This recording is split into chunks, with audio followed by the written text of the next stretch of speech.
This is the Chido and Will show. Yeah, it's the show. Where the hot takes fly and the good times flow. Talking everything sports, keeping it real. With that smooth West Coast, laid back feel. From the kickoff to the buzzer, yeah, we got the scoop. Just chilling with the fellas. Welcome to the group. Chido and Will. Chido and Will. Now on the left side, leaning back in the chair, his shit aligned, his hands up in the air. He's the master of the chill, never breaking a sweat. But he drops a hot take you ain't heard just yet.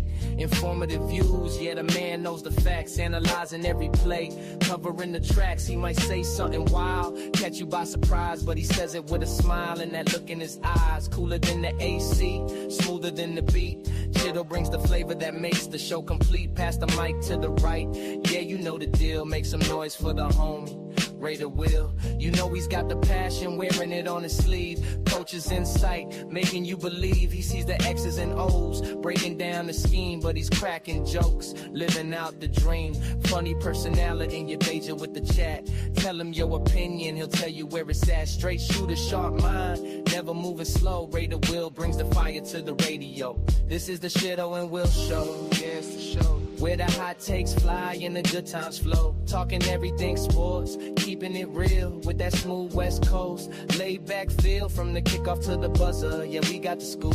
Just chilling with the fellas. Welcome to the group. The beat starts to fade. It's simple. Every week, every sport. Just good vibes and better takes. Chido and Will. We out. Yo, what up, Raider Nation? Welcome to another week of the Chido and Will show. What's cracking, baby? Each time I pay attention more and more to the lyrics, and I'm like, oh, okay, all right. You need to make a video to that one. But hey, I'm making it right now, man. I'm like, I'm just trying to make sure it got the right vibe, because like that one is just like so smooth, man. I mean, like I gotta admit, I was pretty impressed with the lyrics and the way they got put together. And you know what? We live in a crazy era, man. Shout out to AI and the ability to just type some shit in and make a song. Right? All I did was type in lyrics, and then all of a sudden I got, like I said, male voice, relaxed, blah blah blah, boom. Yeah, that's crazy. That's crazy, man. That's dope. That's dope. Yeah. But what up, everybody? Welcome. Thank you for tuning in today. Shout out to the chat real quick. What up, to our boy Jack? What up, Raider Nation? What's going on? Bueno, what's up, Jack? Big dog? Salute, fellas. Our boy Dub Raider. What's going on, man? Raiders Fools Chris in the house. What's going on? Glad Will is feeling better, right? Right, Big Luck? Yes, me too, Big Dog. Oh man. Yeah, I love Appreciate it. that, big dog. Appreciate that, no doubt, man. I mean, this must be in another language. I'm not sure what that means, pero orale, okay. Leo, if you saw the messages, Clint Kubiak will bring John Becton, O-line coach. Okay, all right. And just so y'all wondering, if you don't, you know, make sure you might follow my boy Jaw Raider. He is my daily, sometimes hourly update on the coaching search for the Las Vegas Raiders, man. So he keeps me updated on. Hey, John. Hey, who is can you give us some info on John Benton? Okay. I know that you're really good with coaches. I'm like, can you give us the scoop on who John Benton is and what his reputation is as the O-line coach? Look, man. Look, Big Luck. It ain't me, bro. I am a chill guy. Oh no. Hey, man, if you guys knew the real Chido, Big Bully Chido, I'd be like, the man might be 5'8", but he walks around like he's 6'10", throwing haymakers all day. Right. Oh man, he said AI makes better music than people nowadays. The generation's cook, man. You, brah. Hey, Undefeated, thank you for tuning in. Go Hawks! Who y'all want to win in the Super Bowl? You know what, bro? That's a tough question for Raider fans, because the two teams playing in the AFC Championship aren't really teams the Raiders like to choose for, right? So, yeah. Go Seahawks. Yeah, that's what I'm saying. Yeah. I think the last time I cheered for the Seahawks in the Super Bowl, it was when they played the Broncos. Yeah. When they put that belt to ass on Peyton Manning, man. Oh man, I absolutely loved it. Yeah. Oh, living in Colorado, bro, I loved every second of it because all the shit talking that was going on that year. Damn. But no, you know what? I ain't mad. I ain't mad at you. Go Hawks. For me, honestly, because it's more of a personal thing. My dad is a Rams fan. He's been a Rams fan since I was a kid. He was part of the reason why I cheered for the 49ers as a kid, just to go against my dad. But for me, it's a whose house? Rams house. That's who I'm cheering for to make the Super Bowl. Yeah. I know. Go ahead. Let me have it, nation. It was funny because, and shout out to my boy MC Raider. Make sure you guys know who he is.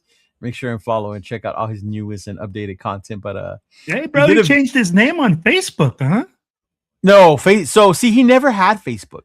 Facebook is new to him. Okay. So now he made a Facebook because he's doing his comedy thing, and that's why it's his name. That's his legal name on Facebook, Mario. Mm-hmm. That's what the MC is, Mario, and then his last name. Yeah, that's MC. Yeah. But he was doing a video, and I guess somebody told him, like, "Hey, MC, like, you're from LA. You should be cheering from the Rams, and you got to represent it." And I think we should start off with that topic, man, because that seems to be an ongoing thing where you should cheer for the team in your city. Now, my thoughts on that is, yeah, it's cool. You grew up with them. You like them, right? But for various reasons, whatever, you might find another team, or maybe growing up, you didn't have a team in your city. But to me, that's not a team fan. At that point, you're just a city fan. If that makes that's the difference. Hey, and I've talked about this so many times, right? We talked, especially being Raiders fans. Are you a city fan or are you a Raider fan? Let's not bring up the Raiders right now. Let's just stick with I'm gonna bring it up. Are you a city fan or are you a fan of the team, right? Are you a team that's gonna cheer because they're in your city, and then as soon as they leave, you're becoming a Rams fan? Right. Or you become, like, let's say, and the Dodgers will never move, right? But let's say the Dodgers moved, right? Are you all of a sudden an Angels fan? Absolutely not. Absolutely not. So when we talk about that, there's the difference between the city fan and the team fan. I cheer for the Raiders regardless. I said as long as the shield and the stuff doesn't change, they can be on Pluto. Go Raiders, bitch.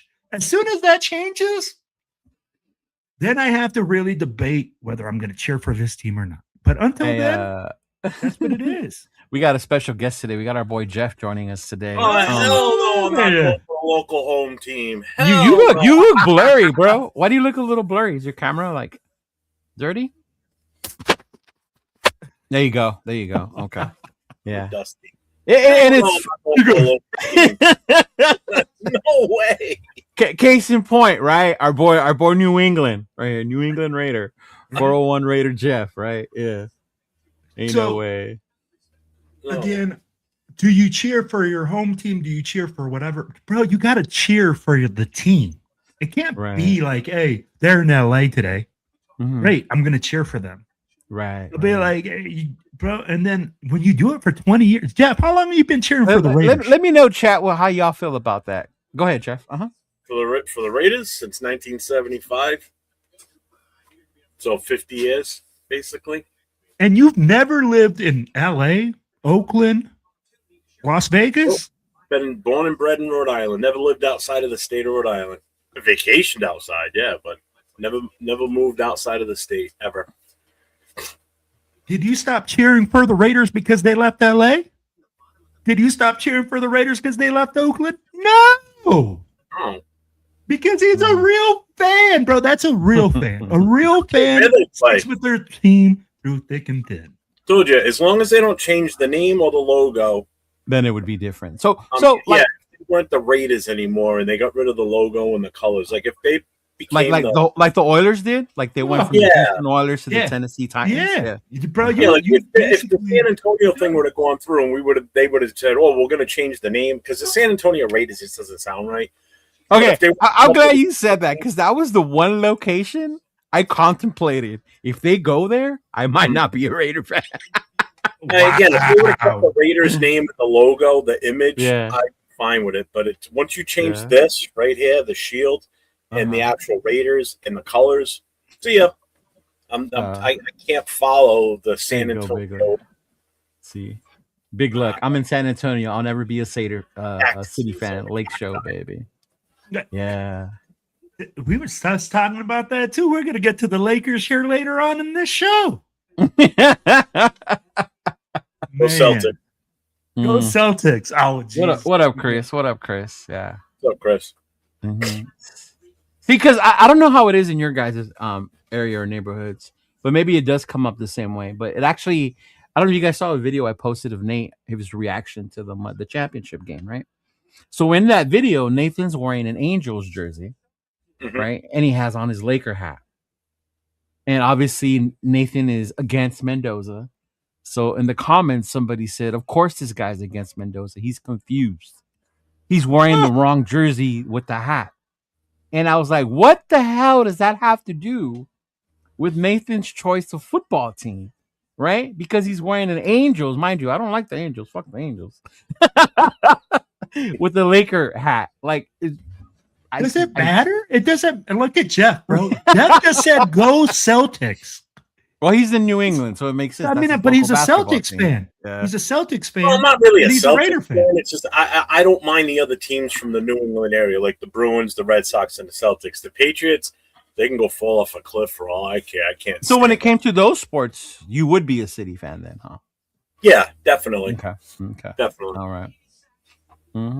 There you go. I I think you have can root for respect for any NFL team you want. That's true. Yeah. It's just funny. In LA, it happens here a lot because LA didn't have a football team. So when LA didn't have a team, a lot of people like the 49ers because they were in Cali. Some like the Chargers, but a majority like the Niners. And then there's Green Bay fans as well, right? But there's 49er fans that are Dodger fans. And that drives people absolutely insane. To give you a little story behind it, if you're not familiar, the Giants and the Dodgers are a big rivalry.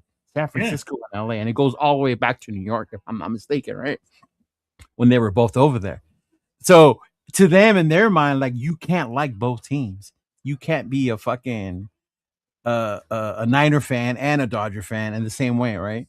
You can't be a fucking Raider fan and then like the Giants. Like, what the fuck? What does that mean? Like, what's going on? Like, you know what? I'm going to tell you something, man. I'm a big Dodgers fan, but there was a time where I would watch, because I went to college with Sergio Romo. I would watch the Giants because Sergio was in the game and I knew him personally. Yeah. So I was like, oh, it's cool to watch a guy at that level that that you were like, you had beers with in college. Yeah. So at the end of the day, I'm like, bro, like, I think it's stupid. I think a lot of fans look at it and they want to impose what they think is fandom, right? Like, we talk about it all the time. What's a super fan? No, I like let's address this, like one of the biggest issues, right? What's a super fan, guys? Is it a person that dresses up as in a costume, or is it a person that's there day in and day out with the team? You know, regardless of whatever it is, knows what they're doing, and they follow their team throughout the country and are religiously following that team.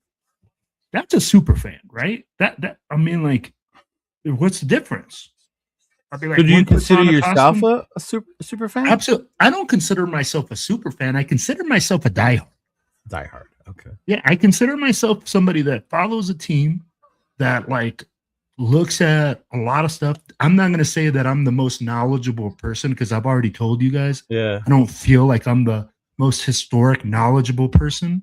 But when it comes to X's and O's in football, I feel like I can hold my own because I've done it. You know, and I've done it at a professional level. So at the end of the day, that's where I tell people, I'm like, I'm a fan of the game. I'm a fan of the mental aspect of what the players go through, and that's where I look at it. What about you, Jeff? Would you consider yourself a super fan? I'm a dedicated diehard fan. Yeah. I don't consider. I think the whole term super fan's a little overused. First of all, I mean, there's an amount of dedication to doing what some of these super fans do. You know, as far as getting, putting the attire on that they do and everything. That's not me. Right. People have already told me, like, oh, you should, put on a fireman's, turnout gear and everything and be like Fireman Raider Jeff. And I'm like, no, but then I would think you're copying Homeboy in New York. Yeah, that's it too. It's like the only thing I've ever thought about doing, in all honesty, is because I've got a bunch of left old helmets, was converting one of those over to like a Raider helmet. Do it up nice and everything. So I would wear the games. Right. As far as I would go, Right. But I think being now part of the Black Hole and wearing the vest, that's my persona. Okay. That's how I'm looking at that. That makes sense. That's about as much of a super fan type outfit you're going to see on me as my vest. And then I represent with the patches I put on there. Other people that, I've interacted with. They give me a patch. If, I got the room, I'll put it on there, That's about as dressed up as you're going to see me get in any type of costume. The super fan. Yeah. I mean, I get the ones that have been doing it for, a few decades. They were the pioneers in that. They're the ones that started that. That makes sense. Yeah. And they've been the icons in that position. Then now you've got all these guys coming out of the woodwork with all these. I mean, you got a Wizard of Oz group. Okay, you got a bunch of guys that dress up as Wizard of Oz characters. Right. You've got multiple Predators. Hellraisers, right? Hellraisers too. Hellraisers. You got a few of those. I've seen I don't know how many different variations of Beetlejuice. That's another one. Grinch. I see all the Grinch. time. There's multiple Grinches now too. The Joker. Who else? I'm sure there's a rate of Dracula out there. If there isn't, someone that one. We've got the Darth Raiders. There's tons of those. You see those because it's an easy correlation with the Raiders and especially now in Vegas with it being called the Death Star. Exactly. So I mean that makes sense. I don't know. I think it's a little too much sometimes. That's all. I get you. I just don't like the labels, I guess. I'm like with labels. Like even with us, right? When it comes to when we get invited to do things or to host, people are like, oh, we need content creators. Like even that word to me is a little cringe. Like I don't do content. I'm just a Raider fan with a microphone and a YouTube channel. Yeah. Like that's all I see. Yeah. And like the content creator gets put because when you do a like Facebook, when you put there's nothing else to put down when you do it, and it'll be like a digital creator or whatever. Digital creator, yeah. I'm definitely not a digital creator because that's like a totally different business if you think about it. Yeah. So you're limited sometimes to how you can fill out those things. So it puts you down as a content creator. Yeah. Again, I'm a dude that's sitting in half my laundry room. And I didn't want to put that out there about why you came in later. We had to wait for the washer to finish. Yeah, the washing machine was super loud today, so I had to wait for that to finish. Let's check in with the chat real quick. Thank you all for joining us and tapping in. Mike McDaniel, of course, I turned down the radio. There's no way I was going to listen to Raider Will's goofy ass for 3 years. Hey man, look, Mike McDaniel. If there were two goofy ass motherfuckers that were going to be here for you, it was me and Will. Yo, Mike McDaniels, shame on you, bro. Going to the enemy. I'll be like, hey, but we said it. Hey, Jim Harbaugh just got a big upgrade at offensive coordinator. I'm like, whoever. Remember, it's still up for grabs, though. It's still there could be a change of heart, and we'll get into that right now in a little bit. Yeah, absolutely. They did put that clause in there. He still gets the opportunity to become a head coach. Big Izzy, what's going on, brother? How you doing? How you doing? Their offense didn't scare me. Now I'm a little nervous. Right? He just adds another. Big Luck does what I think most people do. It's when you cheer for the NFC, not the AFC. I'm kind of a little backwards though, because I'd rather have our conference carry the championship than the other one, And people always tell like, no, Leo, like, why would you do that? Unless it's the Chiefs. Fuck the Chiefs. Fuck the Chiefs. Fuck the Broncos. Like fuck that. Well, it could be the Broncos. And it could be. It could be. Yeah. So the Nixie Hawks to lose. That way we can get Kubiak already. Here it is. This is what you wanted to know. Look, he said the coach. He's one of the best offensive line coaches. He coached the 49ers line when he had injured team and he ended up with the number 18th ranked O-line. Then joined the Saints, turned that team into number 19 rank. The Seahawks ranked number 8. Mind you, they were one of the worst ones last year. So that's what that offensive line coach would be bringing if he was to come over with Kubiak. Yeah. Ooh. Thank you, John. I appreciate that. Mm-hmm. He actually sent me because he sends me the messages too. So I'm glad you guys got included in the messages. Let's go. Yeah, I get Thank daily you, John. And I love it. I absolutely love it. Like he sent me this Flint's bringing, and it's the link from Tom Pelissaro, and he's talking about. It's too small for me to bring it up on the screen because I'm having a hard time reading it here too. Yeah. Basically, it's how he turned around the pressure rate that defenses were putting up against their offensive line. Like Charles Cross, 2024, he had 11.5% pressures. Now he dropped it down to like a 7.2. That's the left tackle. The right guard, Anthony Bradford, went from a 9.5 to a 6.0. These are all improvements.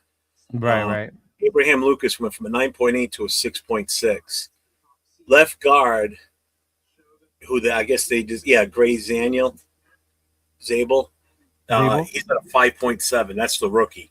Yeah, he's the rookie. 5.7 for a rookie coming out. That's and to Seattle's credit, I saw another thing about Seattle because I was trying to see what's making them so good. I saw a list of all the people that this GM has picked. A majority of their role players have come from their fucking draft. Mm-hmm.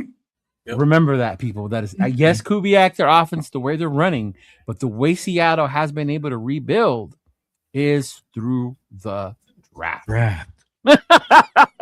Well, and that's the thing. Mm-hmm. Keep saying, right?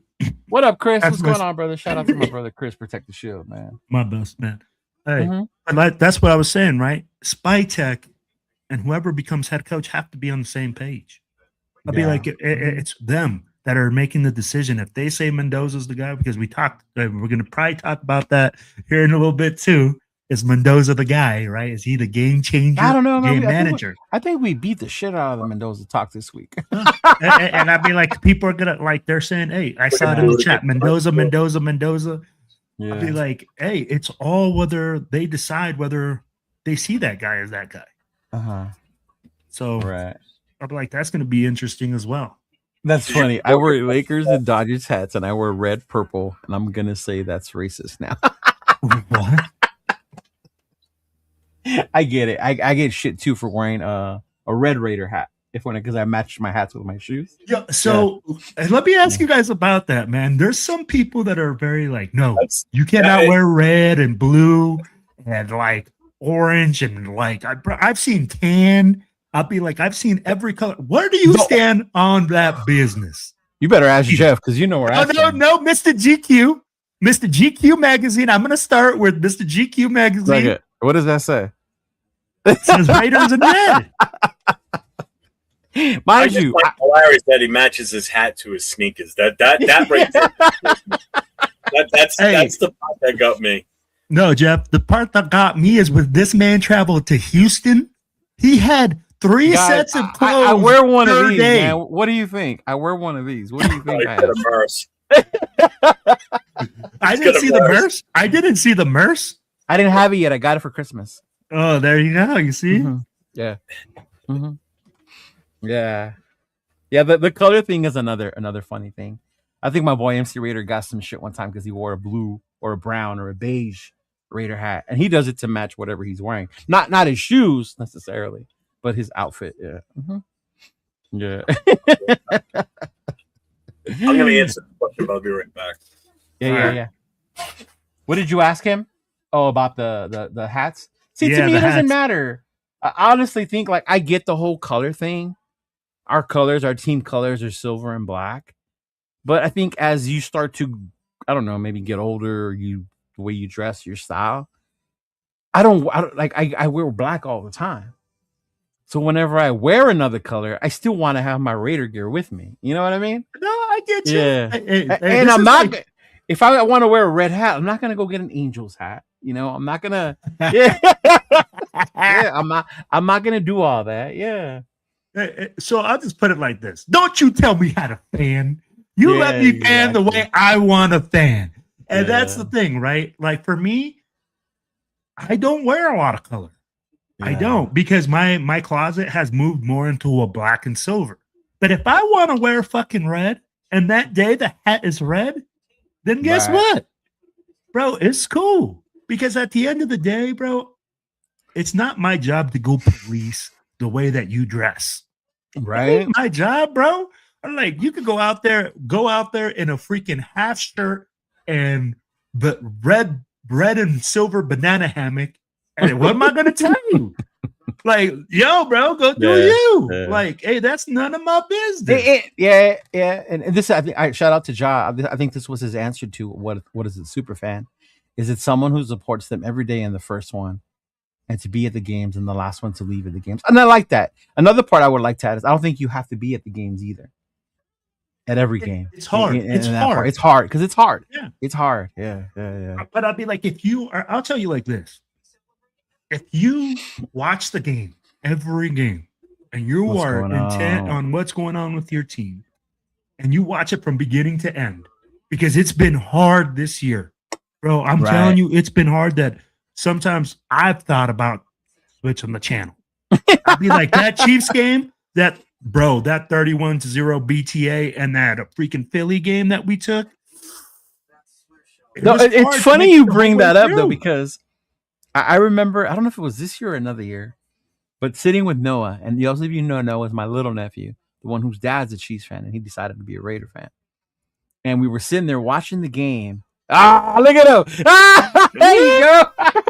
See, talk about the craziest colors. Laker Raider fans are dying watching your shirt right now. But you see what I'm saying? And this is where I love, like, when we're able to see this, right? Because we're all over the country. Yeah. Like, literally, James or Jeff's in New England. I'm in Colorado. You're in California. Mm-hmm. Southern California. You're in SoCal. We're all Raiders fans. Yeah. But guess what? Jeff has a different baseball team. I like that, Jeff. You know? I like that. Yeah. I think that looks dope. For St. Patty's Day a few years ago, we were going to a party. Now, I got tons of green, actual, obviously fire department shirts and everything. I'm like, I want to be different. So I saw this online. I'm like, yep, I'm getting it. That's cool. I had one that said Saturdays are for Notre Dame football and Sundays are for Raiders. And they had like half the shamrock and then half the shield. Yeah. Oh, that's pretty cool. Mm-hmm. Yeah. You know what, Leo? You're a Notre Dame fan in SoCal. Yeah. Mm-hmm. In the heart of Trojan country. In the heart of USC. Yes. Mm-hmm. So I'd be like, during some of their greatest times too, right? I had to endure the Reggie Bush era. I had to endure the season Caleb Williams put belt to ass on us. Like I had to endure all of that. And that's why I'm like, bro, like it's hard for me to say people need to like cheer for the team in your city. When I see people like this all the time. And here, I'll tell you what, especially in Colorado, maybe Jeff gets the same thing. They go like, you're a Raiders fan? Like, how and why are you a Raiders fan? You live in Colorado, right? You get. Oh, I'm sure you guys get that when you don't live in the state. Yeah. Yeah. And then when you tell them, hey, man, that's just my team, or I was born there, blah, blah, blah. You kind of give the explanation. Some people will be like, oh, okay, cool. But then some people are still like, oh, no, man, you live here now, so you have to cheer for this team. Yeah, I know. I'm like, that makes no sense to me. Mm-hmm. I think that's what sometimes we expect was gonna happen when they got to Vegas, right? Mm-hmm. That because that was the local team, because they embraced the Golden Knights so well, and even the Aces so well, that Vegas was gonna embrace the Raiders the same way, but it never happened that way. It was hard because that was a city that had multiple fans of different teams, because so many people moved there from different areas. I mean, for Will, I can see, because he lives in Bronco area, you live in Patriot country, bro. Well, but Will's still closer to the West Coast. I'm almost as far away from the West Coast as I possibly get, still be in the continental United States. Mm-hmm. So when people see that I'm wearing Raiders gear, which I wear it all year round, so Yeah. They're like, "How are you a Raiders fan living in New England?" And I gotta make Jeff a Green Raider hat. I saw them as a kid in '75, and that's what turned me on to them. Fucking Patriots. And somebody mentioned, we talked about this the other day. Even as a kid, like I was never my father was always a Patriots fan. I was never forced to wear Patriot stuff. Like, I mean, the stuff was limited back then anyway. Like, not even a winter hat, nothing. I didn't have any of that crap growing up. There was only 2 teams my father not imposed on me that I followed him with. And one was the Dodgers, the other one was the soccer team, Club America. Oh, dude, you better freaking follow your dad's soccer team if you're brown, bro. My dad is I follow my dad's soccer team because in our culture, it's either Chivas or America. But in my family up here, my dad was the only America fan. Everybody was against him. So I was like, that's not cool. I'm going to join my dad. So for me, it's Barcelona and Real Madrid, bro. Same. I'm Barca. Oh, we're Real Madrid. My dad is like, bro, if he sees a Barca jersey, bro, he fucking almost has an implosion. Fucking burns that shit. Oh, that's cool, Pig's Pig. Shout out to Pig's Pig. I didn't know that. I was watching an old clip from 2011 game in Oakland. There was a full Raider fighter in the front row. Yeah, see? I do remember running into various people. I think I talked to John Kukuya one time. And I was like, it's funny that I know him now a lot more personally than I did back then. But I remember running into him in Oakland and like saying hi, taking pictures with him and things like that. Because back then he used to dress up. Can I tell you a story about him? I've got a weird connection to him somehow. Really? Yeah. So the nail salon my mother goes to, the lady that owns it was doing her nails, and they were talking about, I don't know how they got on the subject. I think it was like the Raiders. It was week 1. And she goes, "Oh, yeah, my nephew's coming out here for the game." And my mother asked, "Is he a Raiders fan?" She goes, "Oh, yeah." And she showed a picture of him. And she goes, "Oh, I wonder if my son knows him." Your son's a Raiders fan? Yeah. It's John's aunt. No way. Salon. Yeah. So my mother, that's cool. Then I get a text from my mother, and she sends me these 2 pictures. And I'm like, I know exactly who it is. Yeah. I said, "Why are you sending me these pictures?" Because she just sent them and didn't have it add any context yet. Yeah. And then she tells me the whole story. I'm like, holy shit, that's pretty cool. And I hadn't met him yet or really even started talking to them until after that. And then we had that kind of a connection. And the whole time at the game, I didn't realize it. He was 2 rows behind me. We Raider were 2 rows behind me because on some of their videos inside the game. You saw them? Yeah. I see myself. I know that's the back of my head. I see my hat because I had my the Boone hat on and I had my vest on. So I saw my son and I both standing in their video. I'm like, oh, that's pretty cool. Uh-oh. We have a change of heart in the chat. Oh shit, where'd he go? Where'd I put it? Change of heart. Yeah. I wanted to put it on there. Hold on, where? There he goes. Ardell. Our homie Ardell. Shout out to Ardell. Ardell says, I was wrong saying draft an O-lineman in the first round. Mendoza is legit. I was wrong for saying we don't need a QB the first pick. We need that dude for sure. So they have turned our boy Ardell. Yeah. And so hey, shout out to you though, bro. If that's what you think, kudos. Thank you for sharing that with us, man. Yeah. Fuck you, Cheeto. Doesn't want to touch this one with the stick right now. But to his point, that Miami defense was good, and he found a way to get the dub. And that Miami defense was legit. You know what? Hey, that's what I told Cheeto. We are all, I think that Raider Nation is about 50-50 on this guy, man. What did we say about Predator? Why did you say you leave the Predator alone? What did we say about Predator? What did we say? We were talking about the super fans. I said, there's multiple. Oh, there's multiple ones. Oh, okay. Yeah. Yeah. No, go ahead, Will. I just lost all train of thought, man. But we're gonna have a Raider Scarface with the man.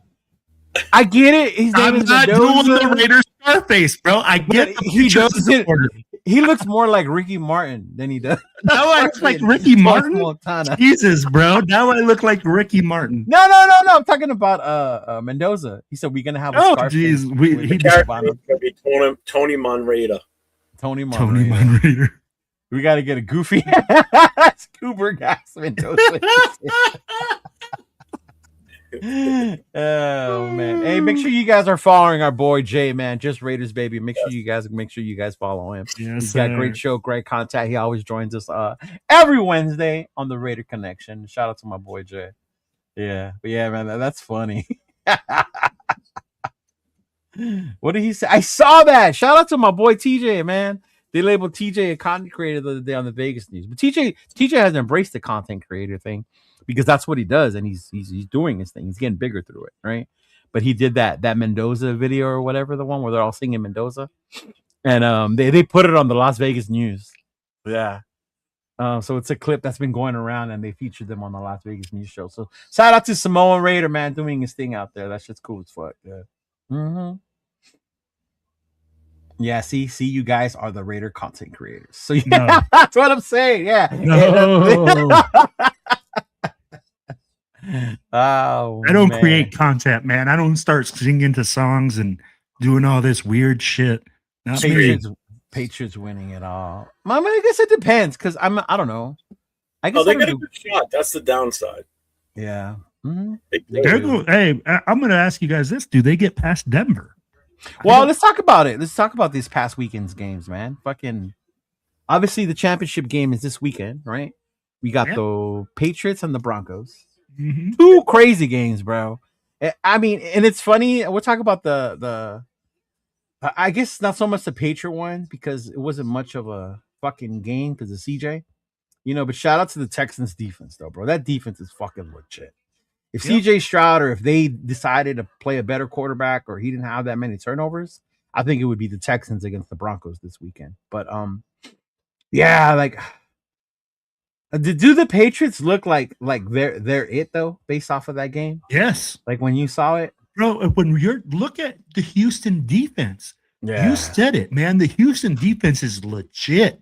Mm-hmm. They came after Drake May like no other. And he's a rookie. And that's the thing. And then the Patriots defense stood up. Yeah. I'd be like, bro, this team is a complete team. And with Vrabel coaching them, you're absolutely fucking right. They got a chance. And then with the news that Bo Nix got shot down, and I love what the Broncos are, they're all gathering up over there. I see them on their Facebook pages, steady up. But let's be real. Jared Stidham, 4 starts against that Patriot defense. I'm going to tell you right now, Raider Will, don't start, bro. You better put some respect on my boy Jared Stidham's name, big dog. You better put some respect behind Jared motherfucking Stidham, bro. I love that career backup respect. Right. I'm like, bro, but to say he's going to come into a playoff game in this type of situation with this type of pressure, it's going to be tough. I will not be surprised, and everybody might be surprised if Jared Stidham comes up and lights it up, but I won't be surprised. He's the one that when it came down to it that year, when we moved on from Carr and then Brady didn't come out, so we were like, oh shit, when we got caught with our pants down, I was fucking pounding like, just rock 1 year with Stidham.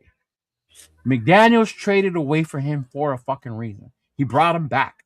Stidham was known to be fucking knowing that system and picked up that system really well. So if we would have rocked with him instead of getting Jimmy that year, I would have liked to seen that shit, bro. Because you're talking about a guy. Remember that 49er game, bro? And he didn't play all fucking year. But you remember that 49er game. Right? And to see what he did coming in that game, having sat the bench all year long, and the way he picked up that offense. He ran McDaniel's offense a lot better than Carr did. And I like Carr. I was mad what happened with Carr. I just don't think Stidham got his shot. And there's a reason Sean Payton wanted him there and has kept him around. Right? So I'm just saying, don't be surprised if Jared Stidham goes out there and does some nasty work, man. I know it's your show, but I just want to pull this quote up. And this is why I think Sean Payton came out the other day and said, I'm not worried. That's what I'm saying. He's not. He doesn't have that deer in the headlight look after the quarterback went down. He's not worried, bro. So yeah, we'll see. You know what? What's your take? Yeah, so heavy for the Broncos because I think the Broncos will get. And that's the part that hurts. It's like I cannot be out here willfully cheering for them either. No. Just to shut up these local fans around me that are just all Patriots are one game away from going to Super Bowl. I just want that over with. If anything, I want the Broncos to win too. First round, but nobody wanted to listen to me. I want to avoid the talk of the Patriots dynasty is back. Like, I don't want that shit to start again, you know? Yeah. Well, like, they took a 5-year hiatus. Now they're back. No. And let's be honest, even if they do win, that's far away from saying a dynasty.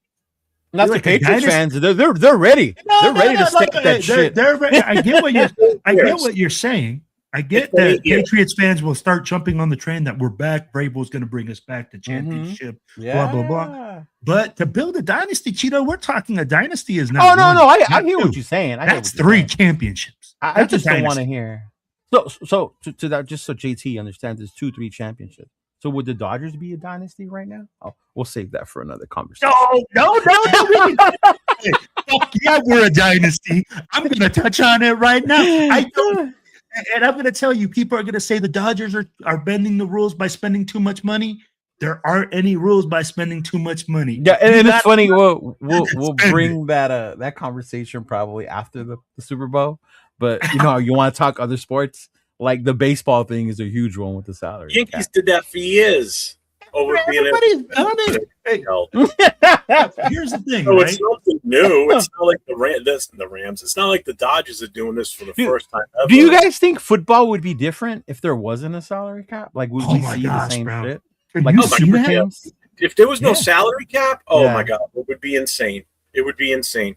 So teams like the Cowboys, who have a lot of money, would just fucking buy everybody. And that's just it. You would have the teams that would excel every year because they can afford to bring in all the names and spend all the money, and they're going to basically buy themselves championships every year. Like, remember in the 90s, it was the Niners and the Cowboys. That was it. Niners and the Cowboys. Niners and the Cowboys. Yeah. Before the salary cap, it was a free-for-all. If you could afford the guy, you got him. You know, if you had the money, you were paying it, no matter how ridiculous it was. I mean, like, I guess if it was like that, we wouldn't be looking like in the NBA at Kawhi Leonard's extracurricular pay activities. I'd be like, tell me how. And in my mind, I look at that. Tell me how many owners have probably been like, you know what, bro? We know we got a salary cap right here, but I got my other company that if you go over there, you do a couple commercials, I'm going to shoot you a couple extra mil. Hey, we call those loopholes. Mark Davis, you better get yourself some loopholes going, baby, because we need it. Anthony thinks the Patriots are winning it. I don't know. Man, we can't discard these sea chickens, bro. These sea chickens are for real. Well, we'll move on to that. But the AFC, though, I think it's going to be a tough game, but this is to me why I as much as everyone's saying, oh, you need to get a quarterback and build around him. My thing, even with these two teams, is the Broncos have a legit fucking defense, right? That's their bread and butter. That's their bread and fucking butter. And defenses still do win championships, y'all. They might not give you airtime or sell tickets because people were saying how boring that game was. I love that fucking game. I love watching defenses just go at it, right?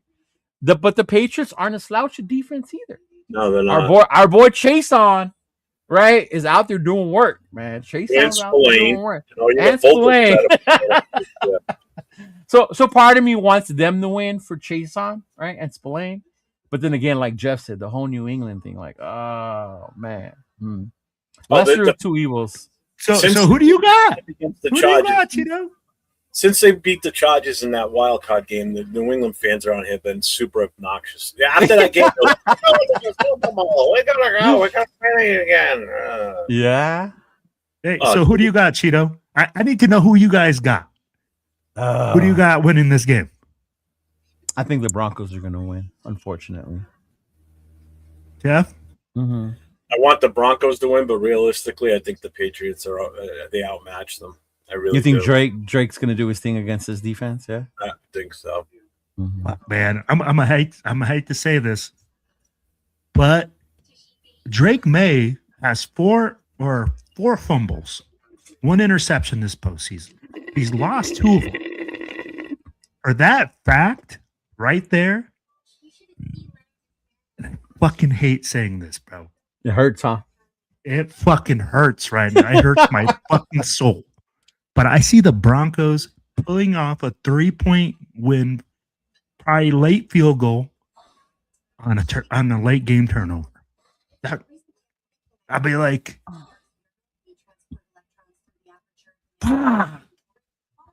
let's move on.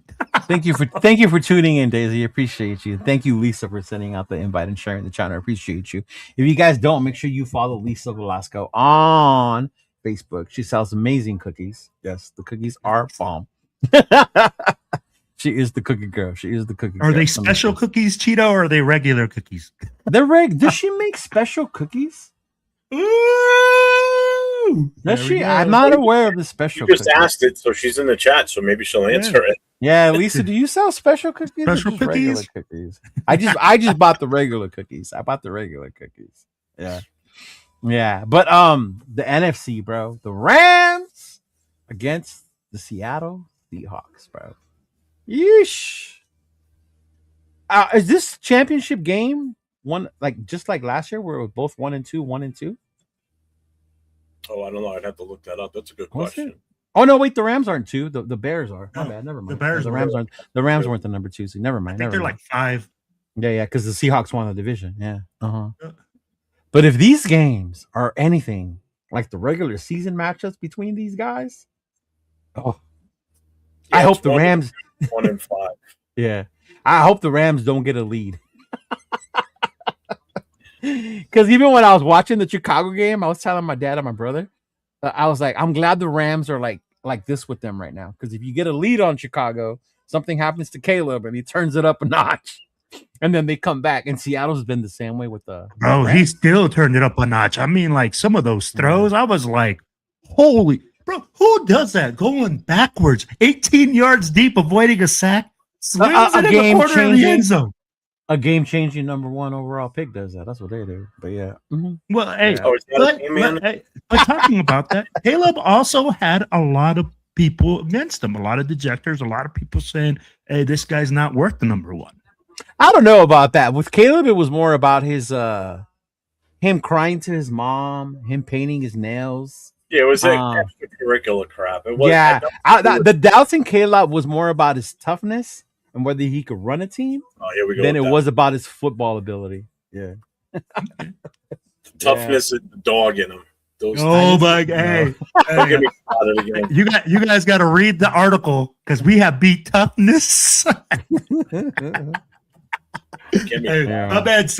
But you know what, Jeff? I agree with you. I agree that it's overused, that people go like, hey, man, that guy's tough. They'll define tough. Toughness is defined differently for every player.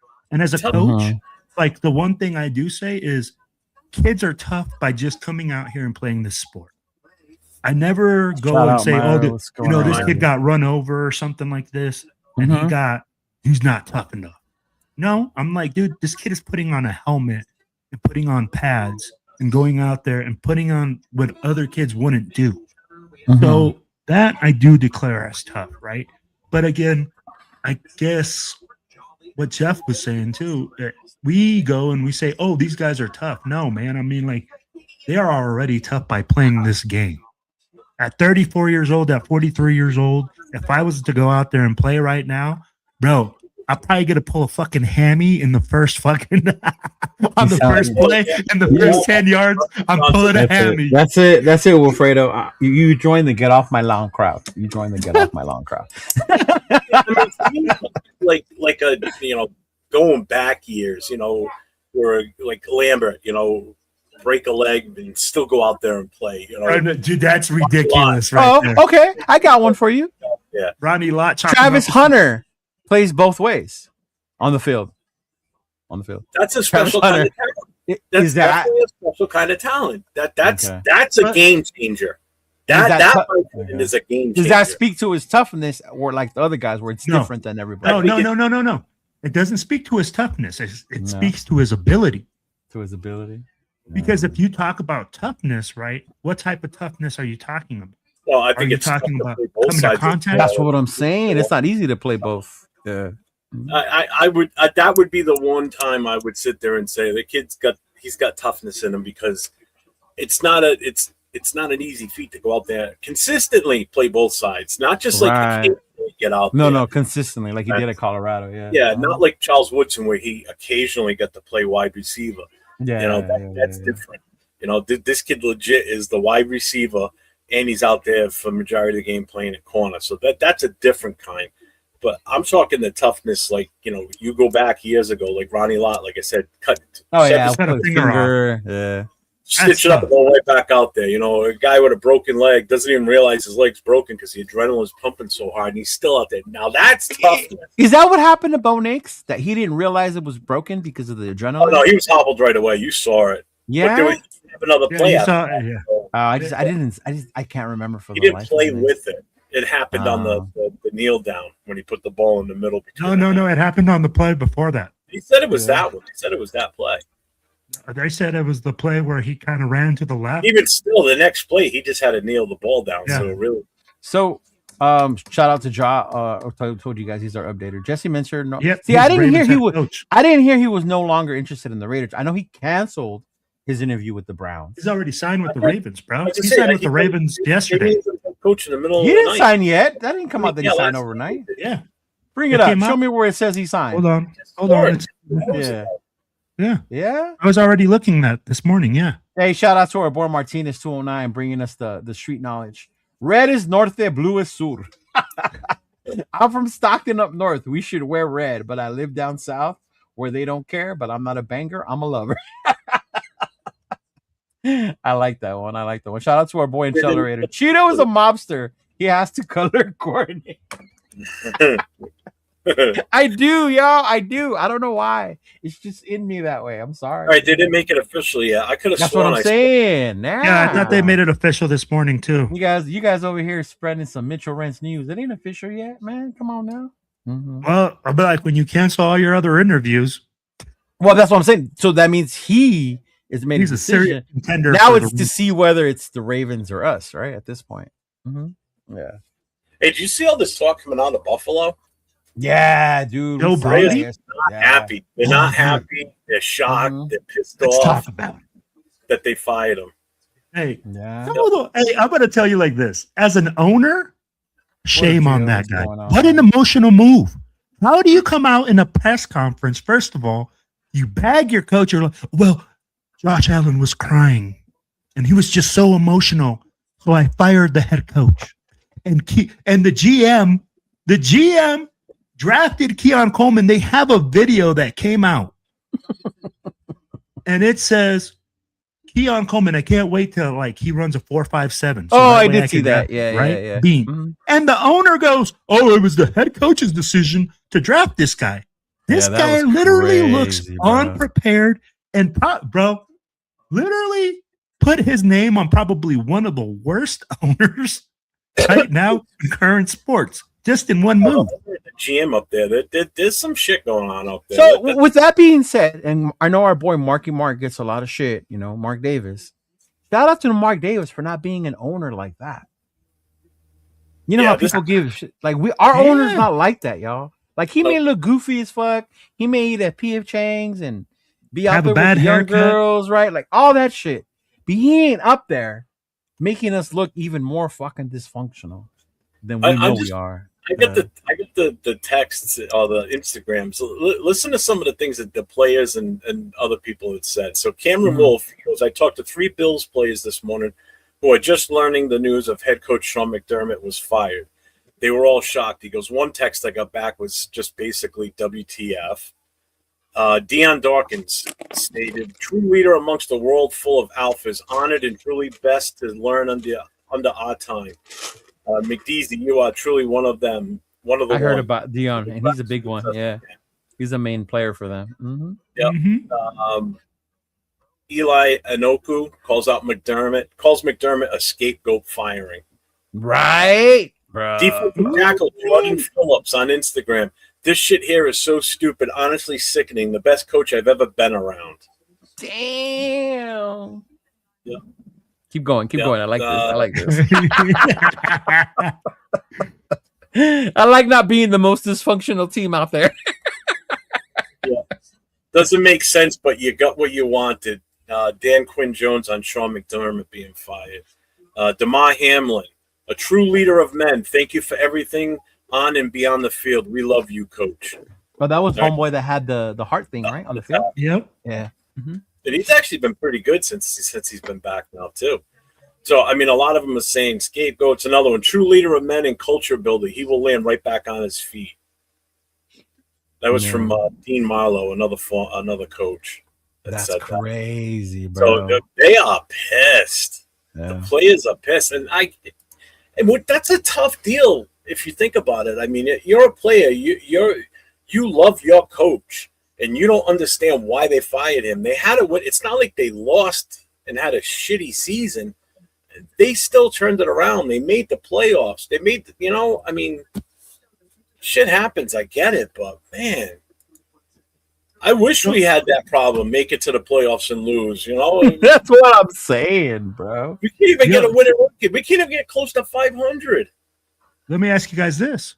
That was now that McDermott is available. Do you guys take McDermott? As a head coach? I said it yesterday. I would not be opposed to adding him to the list. Head coach, I wouldn't be opposed to it. Not at all. You want a culture changer? Boom, there you go. Oh, you want a guy that players are going to want to play for? Right there. I think that's the guy. Yeah. As far as that part of it, I'm not saying he's the guy for the job. I'm just saying he's that. Right. Yeah. Am I still on Kubiak? Oh yeah, 100%. This is why I get the most shit for wearing red. It's my Bay Area fan.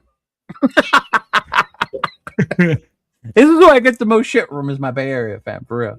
I kicked it with them for the first time in Chicago on a boat, and I was wearing all white Raider gear and a red fucking hat and red Jordans. They wanted to fucking chew me alive about why the fuck was I wearing red.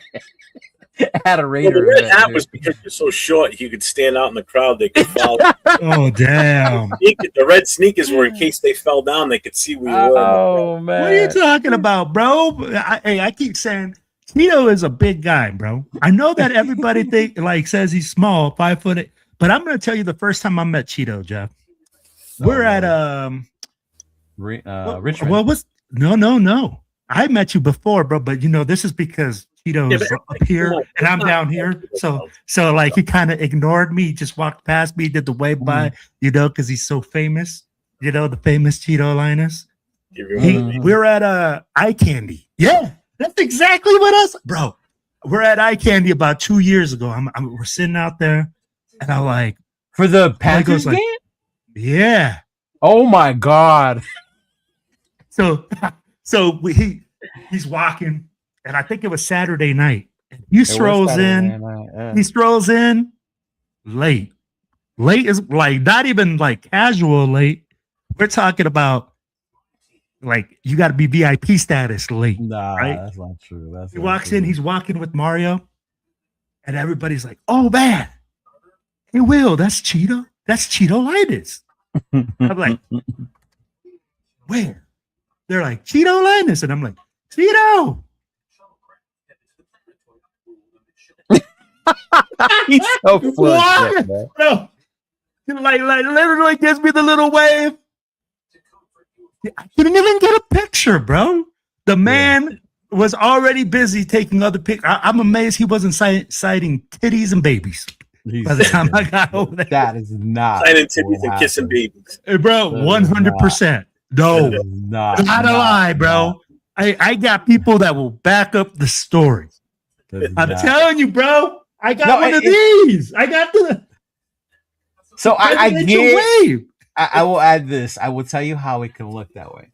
I'm going to tell you how it's not me because I'm not like that. Because what actually happened, me and John showed up early because I get anxiety if it's too many people I don't know. So me and John showed up way before anyone got there. And we got a little table inside. And there was this dude that had just got married. And he became a Raider fan that day because he liked my Max Crosby shirt. That was when they came out. So we sat there. So people started coming in, saying hi. The Black Hole had came in. It was Mark, A couple of the super fans, right? They came in with like fucking sparklers and like making noise as they walked in because they had their own little VIP area in the back. So what he saw was MC Raider got there later with his wife.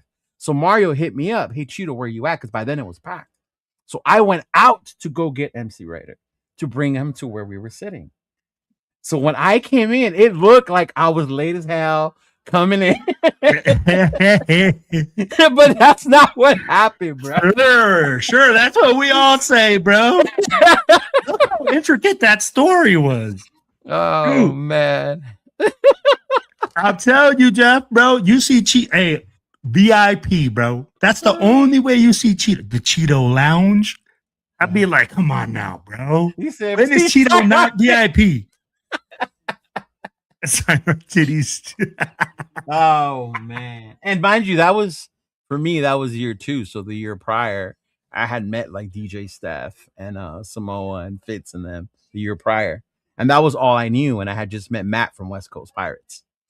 Yeah. So then that was when I met them. And that's who I was hanging out with mainly was West Coast Pirates. Matt, shout out to them. Actually, I didn't know you were there. My bad. But hey, I hung out with you see, bro. Hey, like I said, Cheetos. I'm not even gonna lie. I didn't even know who Will was back then. I didn't. I hung out with the Arizona people for the first time because Queen V showed up. So Queen V introduced me to the Arizona peeps like Rock and their president at the time. I can't remember who it was, but yeah. That's fucking funny, dude. That I can see how that would look because I walked in with MC Raider, and then yeah, I do remember that. Nah, bro, hey, I saw what I saw. I stand on business. I'll be like, when you see this man strutting him, I'll be like, and he's strutting his style. So I'll be like, Jeff. I'll be like, bro, he's like lean. I'll be like, he got the strut down. I mean, like, if there was cameras going off, Cheeto's ready, bro. That's all I gotta say. I do want to ask something. I know we talked about, you know, how somebody was saying something in the message on the post you put up about Nate and everything. Oh yeah. Mm-hmm. And I know you said something about if you're a fan in the city or whatever. How many Raider fans that lived in Oakland were actually Oakland A's fans? That's a question I've always wanted to ask. I've only in my journey here. I've never seen any. That's why I'm asking. I know a few. I know Josh is a big one. The GOAT. Josh is a big one. Yeah. Raider Jesse's another one. He's a big Oakland A's fan. Raider one. Okay. Spicy too. Spicy Raider. She was the same way. They were both thing, and I think that's because they're from that area. Myra, were you an Oakland A fan? I know a lot of them went to this event that was created, like the last tailgate for the Athletics, and it was like a Raider Athletics, and they were fans of both teams. Yeah, I think John is too. Kukui. Yeah, I think John Kukui. No, Kukui's a Dodger fan, or is that now because of Baker? Yeah, I'm not sure. He's a big Dodger fan now, so yeah, I don't know. What about Cisco? Is he a? Cisco's A's, right? I want to say A's. Dude, I don't want to get this wrong because then he'll call me and be pissed. Because I know, like Jack Kennis. So Oakland, yeah. Jack Kennis are Athletics, right? Athletics. No, yeah. Giants. He's Giants. Oh, he's Giants. Yeah. See, okay. How about Sacktown Mike? Sacktown Raider Mike. What is Sacktown Raider Mike? I'm not sure what Mike is. Yeah. Mm-hmm. A third. What are you talking about, Jason? I think a third would be fair. For what? I don't know. Mm-hmm. Yeah. No. Yeah, I don't know that one, but there was a few. Yeah, that's funny. I didn't know you were there, Will, that day. Oh, hey, I remember it clear as day, bro. Even my wife was like, she was like, "That's Cheeto." She was like, she goes like, "I thought he was taller." What the fuck is that? Well, my wife is short, bro. Yeah. My wife was like, she thought you were like, and you're not short either, bro. Like I said, you're like 5'8", right, Cheeto? Yeah, 5'8". Mm-hmm. Mm-hmm. Midgets. How tall are you, Will? Will's like 6'1". Yeah. You're like 5'11", bro. Yeah, 5'11", 6'1", right there. You weren't taller than me. I don't know if I'm taller than you. Oh, okay. Got you, bro. Got you. Can't be. If you're 6'1", I'm 6 even. You're not taller than me. Yeah, I'm 5'8", bro. Why are you laughing, bro? Shout out to the shortness. Shit. Mm-hmm. Yeah. He's a little homie. I'm a little homie. And it's funny when I hang out with Chris, Severe. Well, Turf is about the same height as me. Yeah, especially Severe. Severe fucking just towers over you. Severe's a tall ass dude, man. Yeah. Mm-hmm. I heard that. I heard Jack Kenner is too. There you go. He's like, I could be your security. Bro, hey, this man needs no security, man. I'm telling you. Kyler Murray Cheeto is Rose, not Cheeto Posse is tall. No, he's not. And Jason Downs, I need you to go back into the lab and really research that comment, bro. That man is 5'8". Hey, that's and Jason, I'm going to tell you, that's Jason? Yeah, Jason Downs. Hey, so, did you guys share that video where that guy came out and he was saying, "Hey, the Raiders are better off getting Kyler Murray instead of drafting Mendoza"? No, I probably made that video though. Huh? Well, for me, I'm like, somebody posted it. I saw somebody. Why would you take on Kyler Murray?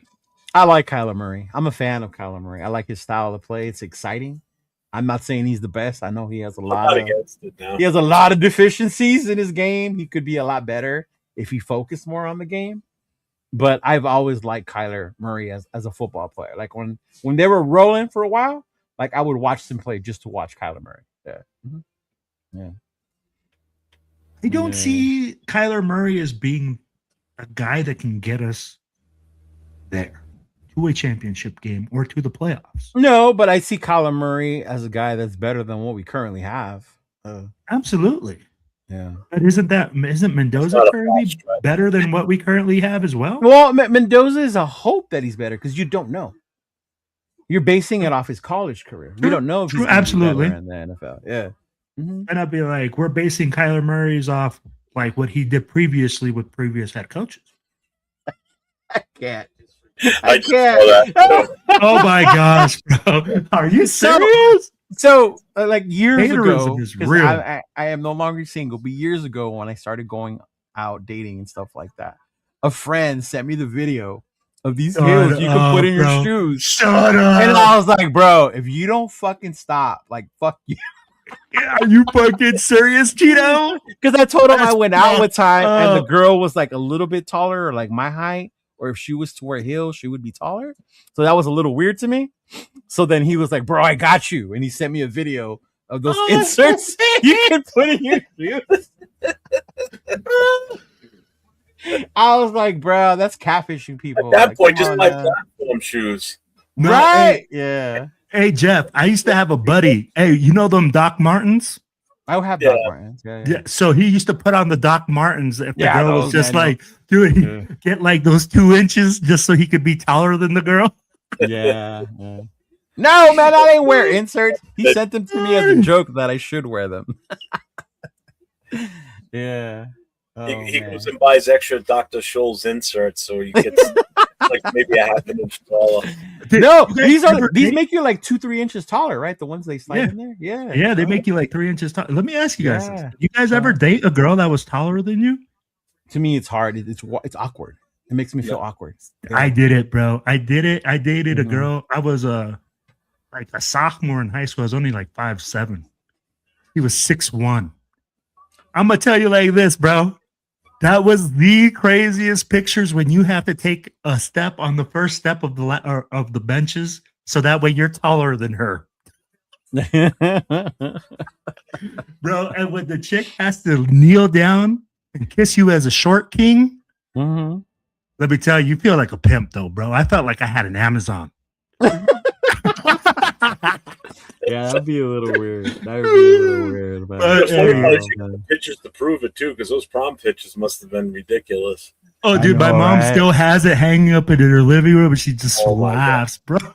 Your mom, hey, bro, it's my mom, bro. My mom has pictures hanging up, bro. That I'm like, when the fuck did I take that? I'd be like, literally, right, Dixon. That's what I said. I was like, no. Sooner or later, the shoes have to come off anyway. So she gonna know that. Hey, if they come off, you just hoping that they're coming off and the lights are off. And it's funny because I don't really go to strip clubs here because I was in the military. My strip club scene was overseas. It was overseas, dude, right? I refuse to go. So it was different. But anyway, I came back home one time. This was years ago. A buddy of mine took me, to a strip club, and there was this girl, and for some reason that day, I was like, "Ooh, you a tall one? Like I like that. Like I that day I liked the tall one that day, right? Like yeah." So she comes, takes off her heels, and is like this tall. The fantasy was gone. The illusion was gone. I was like, I told my buddy, like, don't even spend your money, dog. Don't give me the lap dance. Like, I'm cool. Whenever you're ready to go, we'll go home. I was like, oh man, that dude. There's some people that just love strip clubs. My buddy back then, man, because Fridays there was a lot of traffic to come back home from San Diego to LA. So we would wait for traffic to die down. So the majority of the time we'd go eat at Hooters or we'd go eat somewhere. Well, this motherfucker one day was like, let's go to wait at the strip club. Like, I got your drinks. And I was like,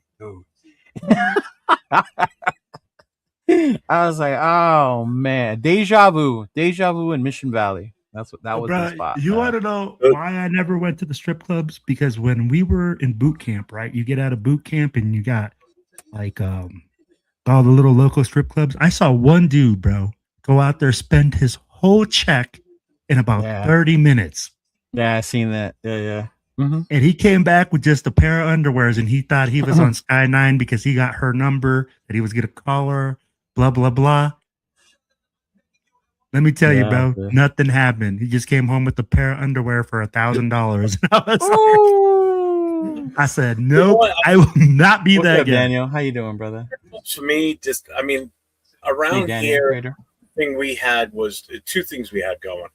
One, I looked a lot older than what I was, so I was able to get into like the 21 and over clubs without having to show an ID. So I was getting into like the Foxy Lady, like the real classy joints around here. Foxy Lady. Foxy Lady. Years. But there was another place down in the southern part of the state. It was called the Playhouse Theater, and it was an old movie theater, but they had it split. So everybody on this side of the room was under 21. Everybody on the other side was 21 or older. So we were high school kids. We would pile in my car. We'd drive down there, and we'd go in there. And it was a full nude, too. That was the other thing. Wow. And we were all teenagers. We were all in high school. So we were down there every weekend. We'd go down at least one day on the weekend and, hang around down there. Yeah. By the time I get older, it's like, it just doesn't, whatever. Yeah. Hey, Manuel, you ain't lying. Nothing beats the Tijuana strip clubs. Oh my gosh, bro. Oh my god. Let's not even. What's up, Troy? I know, right? That's what I said. You said the Foxy Lady. That just sounds like a classy ass joint, dog. It is. It's the classiest one around here. I don't know how it is now. I haven't been there in probably about 25 years. What the fuck, Jay? Jay said I used to get free shows daily. Where? What you mean, Jay? Where, dog? Where? Hey, shout out to you, Raider fan. Thank you for tuning in, brother. Get some rest. Sir. Thank you. Appreciate you. Hope you feel better. Yeah. He said nothing changed. You still get older. You get discounts. You get a discount. Hey, on a different note, did you guys see they finalized the top 5 for the MVP for the league? They did. No. They did. You got them? Yeah, I did. Go for it. Spit the knowledge. So we got Josh Allen. We've got Trevor Lawrence. Shout out to Trev. Go, Sunshine. Drake May and Matthew Stafford. They're all in the running. There's one additional person. Who do you think it is? So you said Trey, you said Josh, you said Matthew. Who was the other one? Lawrence. Okay. So there's 4 right there, all quarterbacks. Who would be another one? Oh, this is a good one. I was surprised when I saw it. I didn't think that was going to happen. For league MVP, huh? Mm-hmm. Is it offense or defense? It's offense. Oh, shit.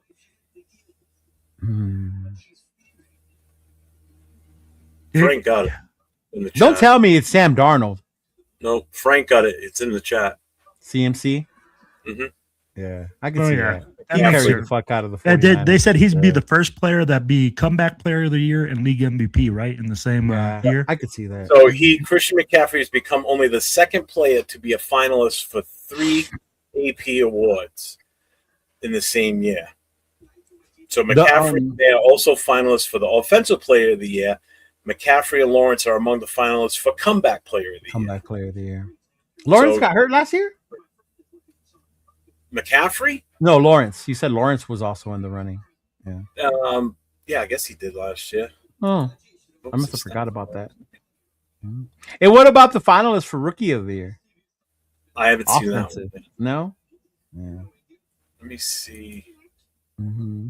Do last year, 2024. All right, in 2024, Lawrence played in 10 games. Yeah, so he did get hurt. Mm-hmm. He only threw for 2,000 yards, so he doubled that this year. His touchdowns, he doubled.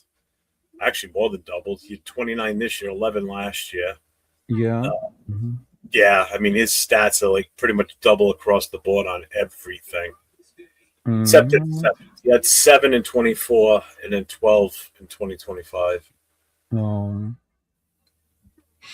No, shout out to Hobo Raider. Leo, you never gave me your opinion of my channel. You know what? Message me on IG. Message me on IG, and then I'll be able to do that with you, bro. Yeah. I'm always down. I probably forgot. Man, there's so much shit. It's like I forget, especially right now in my life with my personal life. I forgot I was gonna come on with Will today. He's like, "Hey Leo, we're on for tonight." I was about to head out for the day to go. Yeah, I was witness to that. So yes, it is legit. Yeah. I was going on Friday. That's why I was surprised you did it today. You know what? It makes sense because I told him Fridays is a little harder because I'm busier on Fridays. He's working a lot more. Getting rides. I get a lot more rides on Fridays. Yeah. I got included as an extra. He was like, "You want to come in?" I'm like, "Yeah, all right." As soon as the washing machine. Genty's in the running for Rookie of the Year. He should be. I mean, you look at what the rookies absolutely. He's better than all. He's the top running back out of all the rookies. That's for damn sure. He did a lot more with a lot less. That'd be like worst offensive line in the league, hands down. I want you guys to tell me one that's worse. If there's one that's worse than ours. No, I'm just saying it. I don't think he's gonna win. I think McMillan's gonna win. I don't think he's gonna win. He's definitely gonna. He's got a good shot. To be honest with you, I don't think he has a shot. No, I think he does. 100 times for Genty. Well, this is why he would have a shot because people like Jason voted 100 times for him. It's a popularity. That's why I don't put any stock in the pro. When people, you're a Pro Bowler. It's a popularity. You know when I stopped. It is popularity. You know why? Because remember the year it was Josh Jacobs or Kyler Murray? Josh Jacobs deserved that Rookie of the Year. But because Kyler was a quarterback and everyone was just in love with the was of what he was doing as a mobile quarterback. Yeah, it was a little like that's why why Kyler won it. But that year, Josh Jacobs should have won that Rookie of the Year. Yeah, I agree. Hey, I stopped watching after Sean Taylor fucking obliterated some punter. And people were complaining that it was too physical. I said, damn, that's exactly what the Pro Bowl should be like. Oh, you remember Sean Taylor? No. Okay, I do remember that. And I remember feeling bad for the punter. That was not only was that one of the most brutal hits in the Pro Bowl. Legendary hits in the Pro Bowl. Not even in the Pro Bowl. That would rank right up there in an actual NFL regular season or playoff game. This is the Pro Bowl where we're talking about these guys aren't really going out there and trying to kill it. Well, don't tell Sean Taylor that because he was definitely out there trying to kill that punter. That's for damn sure. Back then they took pride in the Pro Bowl because remember it was in Hawaii, it was Honolulu. Yes. It actually meant something back then to be a Pro Bowl. That's why in the current system they have now, I don't put any stock in Pro Bowl. When people sit there and go, have a good day, Emmanuel. Appreciate you, brother. Yeah. The biggest thing is the Pro Bowl is between the championship game and the Super Bowl. So whoever's playing in the Super Bowl is not going to play in the Pro Bowl. Their players aren't in there. Yeah. 9 times out of 10, whoever played in the championship, winner or even on the loser side, they're not going to play in it, or they got injured, or they're nursing an injury. So who's actually finished number 6 overall in the voting on quarterback is now considered a Pro Bowl player because the year that Hundley and Carr got in as alternates or whatever. The fuck didn't Minshew get in one year? Yeah, he was with the Colts, and he was like the 5th or 6th one on the list because other quarterbacks weren't playing, whether it be Super Bowl or injuries. Or injuries. How do you even take pride in the fact that you made the Pro Bowl? You made it because of, you didn't make it because you got voted in immediately. Asterisk. Now there's more power behind or more worth the all pro list, like the first team. Yeah, the make all pro. Yeah. Well, that's voted by their peers. These are the guys that Mhm. play in the league that think that you are the best at your position. I have more respect for the AP because yeah. Again, Oh, Lisa's here. Lisa, do you make special cookies? Will would like to know. Hey, why are you throwing me under the bus? Because you're the one who said, are the cookies special? I said all I had was the macadamia and the chocolate chip. Mm-hmm. Massive news for the unemployed. Derrick Henry was traded for Ben Simmons and 2 first-round picks. What the? Nico Harrison? Oh, Nico Harrison. Gosh. Really, Nico? I just got that. Come on, man. Bowers lost to Jaden. Bowers did lose to Jaden. Yeah. Mm-hmm. Yeah. EA should set up an 11-11 on Madden game for the Pro Bowl. That would be way more entertaining. Well, they used to have that on there. They used to have the Pro Bowl on, remember on that? Madden. Yeah. But you know what? Man, the Pro Bowl has become like the NBA All-Star game. Oh, the NBA All-Star game is straight garbage. Did you hear who didn't make the All-Star team this year? Who? Or the starting 5 at least on the West? LeBron James. Hey, where's the applause button, Cheeto? Cheeto, hit me with that applause button.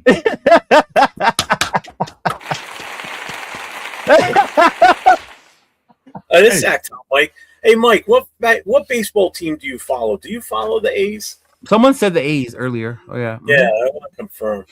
Yeah. Yeah, the Pro Bowl ain't what it used to be. Like now it's the flag football thing, right? They do flag football. Yeah. Oh, dude, it's because that was when Carr played, and then everybody used to look at him lighting it up out there because he wasn't with us anymore. So he went with no jersey, remember? And then he was out there lighting it up at the at the Pro Bowl. But yeah, man, we got to start wrapping it up. Who do you guys like then this weekend? Both games. I know we talked about the Broncos and the Patriots, but you got the Seahawks and the Rams. Hey, Jeff. Oh, hey. Go ahead, Cheeto. You already told us you got the Rams, but that's because of Hey, hi, Don. Hey, Don. She's crying. Oh, I figured. I'm sorry. Prayers. Sorry, Don. Prayers for you. I just want to apologize last night to everybody if I was really kind of ornery. You were, bro. You were good. She just took it out of the dryer. She just washed it. It's the blanket. It's the blanket that our dog Bo was on yesterday when we put him down. This was his blanket he used to sleep on the floor. I'm gonna send you a link, bro. There's a link where you can have blankets or pillows made with their image, their face. When we lost our dog Max, I took it hard, just like you did. When we lost our dog Max, so then my mom and them they got pillows and blankets of the dog Max with his image on there. So I'm gonna send you that link. So if you want to do that for your Bo, you can get that stuff made. Yeah. Mm-hmm. That's why Nate got to meet him when Nate came out here for the Patriots game. You know, when we did he had been to the house a couple of times while he was out here, and he actually got to meet him. So you know, it hit him too in a way because it's like he remembered, you know, what Bo was like. So that was tough. So my dog is on a man. So yeah, we have Max's ashes too. Yeah, we got our dog Duke up on a on the mantle. Zach Robinson is finalizing offensive coordinator. Thank you, everybody. Tampa Bay. Thank you. You're welcome. And Eric Bieniemy agrees to multi-year contract as Chiefs offensive coordinator. We haven't talked about that. I didn't tell you guys, huh? That Eric Bieniemy's coming back to Kansas City as our offensive coordinator. Right, I just said it right now. Yeah, I found out 2 days ago. My brother showed me. Oh, yeah. Man, that's interesting. Where did that coordinator go? Where did he go? They fired Matt Nagy's like he's looking for a head coaching job. Yeah, they fired him. That's why they were interviewing him. Yeah. Mm-hmm. You're gonna be shitting me. So he's coming back to KC. Mike McDaniel's in San Diego. Yes. Bro, it's gonna be a tough division. Whoever comes in here, that's why I keep saying it. The Raiders' job is not as attractive as people think. They go like, "Oh, we got the first round pick. We have the first round pick, and a whole lot of holes. $100 million in contract. We have a lot of holes. We have a lot of things that we have to address. So, bro, and then we're going to be the toughest division again next year. Guaranteed. Yeah, Jeff. Eric Bieniemy, bro. Eric Bieniemy's coming back. I didn't even hear that one. That one slipped by me. Mm-hmm.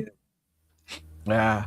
So now let me ask you this then, real quick. I know you guys want to get off the air, but let me ask you this. So if it's Mendoza, do you think he's got the skills to go up against those other offenses and be competitive against those other three offenses in our division? And not only offenses, those defenses.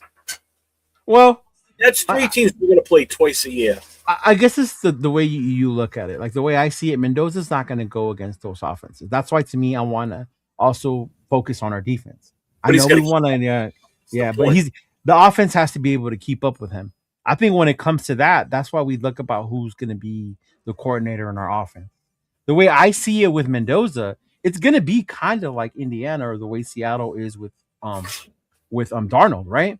It's a run first possession type offense. So you keep Mahomes on the sideline. You keep fucking Herbert with McDaniels now on the fucking sideline for as long as you can. And hopefully we get over these woes of not being able to score in the red zone with fucking Mendoza, because Mendoza's numbers are like unreal in the red zone, right?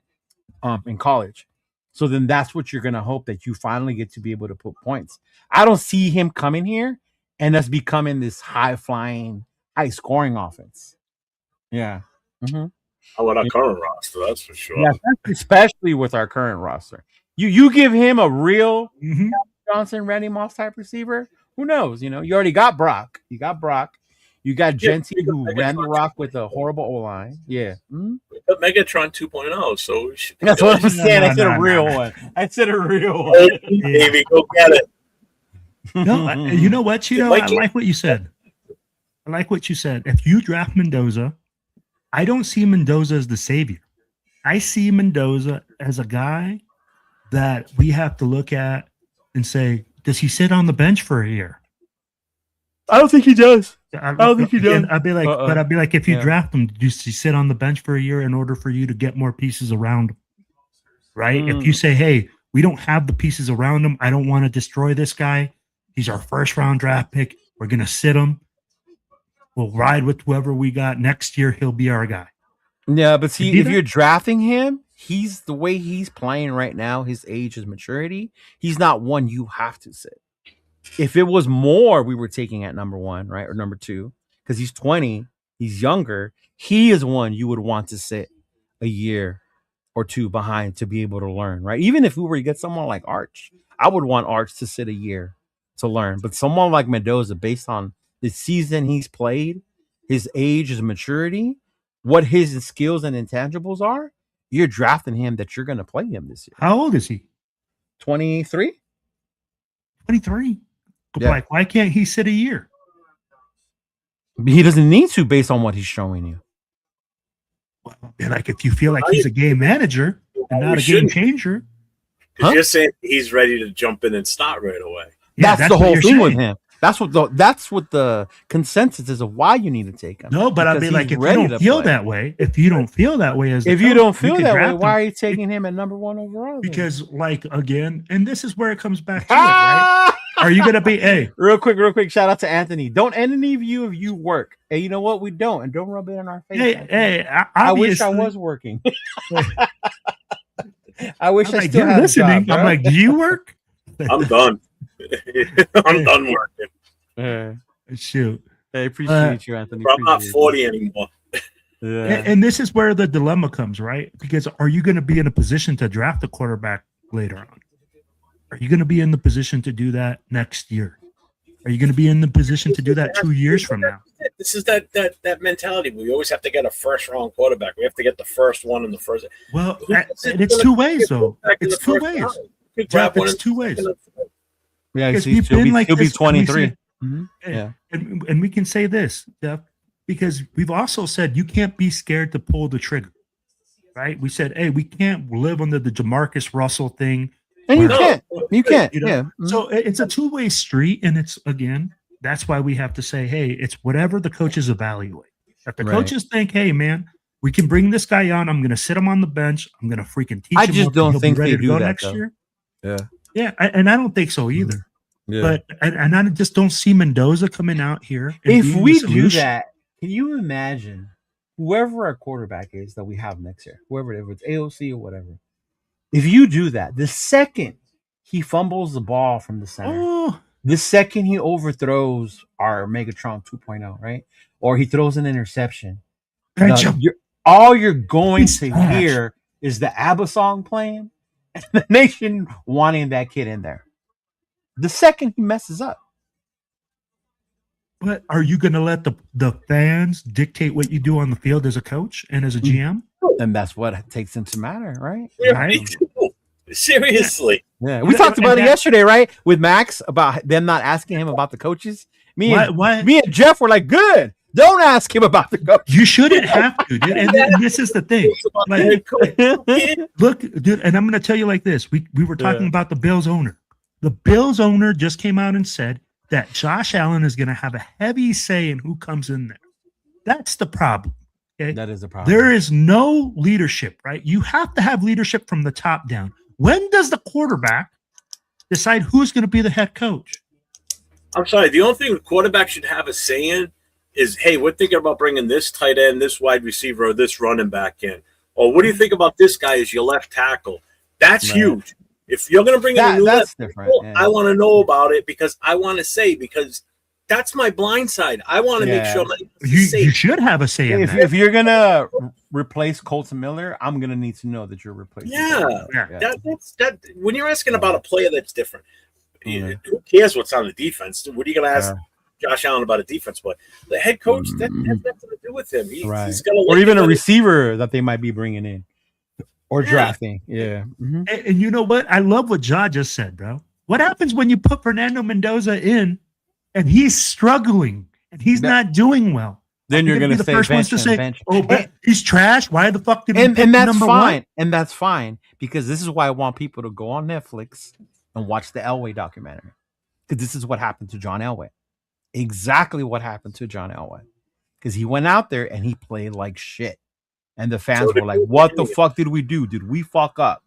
And you know what? They pulled him, put in the vet for a little bit. Something happened to the vet, and then when he came back in, John Elway was like, "Okay, I got this." Yeah. So sometimes you do need to have them sit a little bit. Yeah. And the thing is, and here's what's going to happen too. If he does go out there and he falters, not only are people going to be saying that about him, but all the people that didn't want to draft a quarterback and wanted to do other things like build the offensive line, because an offensive lineman just can't hold his position, be like, see, we could have done something else and we would have had that position taken care of. So it's going to, either way, there's going to be happy and unhappy. So. Which goes to what Jay just said, right? The bus talk will begin. Trust, we did it with Gente. No, and that's the crazy thing. I'm like, no successor immediately 1 year bust. Say it too. You watch, they'll turn on him as fast as you can imagine. And this is why I come back and say, hey, are we going to let the fans dictate what the team do? I mean, like, are we going to really be like, hey, you know what? Oh, the fans want Mendoza? I hope not. As much as we're out here yelling, cheering, doing this, if it's best for the team, fuck the fans, bro. I agree with it. Right? Like at that point, like I get it. But you're gonna get, like, to Jeff's, you're still gonna get the pushback.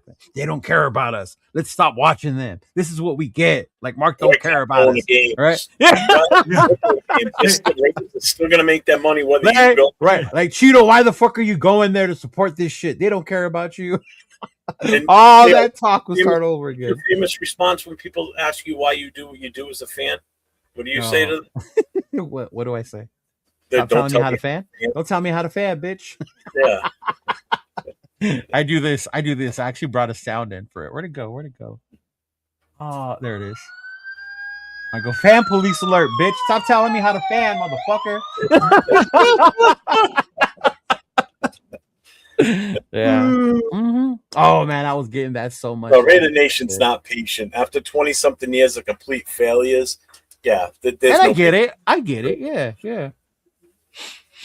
When you're the number one pick, the target on your back is huge. Yeah, that's true. That's true. Mm-hmm. When you're going to a franchise that hasn't had a winning, the pressure's on. Like 20 years.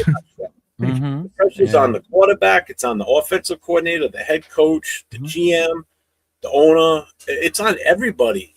Yeah. When I'm the same way when it comes to impatient. I mean, I'll go and I'll be upset. Like, if I had more patience, maybe I wouldn't be as hard on JT as I am sometimes. You know? Yeah. Whereas if you grab a quarterback in the second round and you start him, if it works out, it works out. It was a second round pick. And that's what happened with DC. Remember, he was a second round pick. And then he came in that preseason game. That slide for the most part. Then nobody really gave him a lot of shit. No. Early.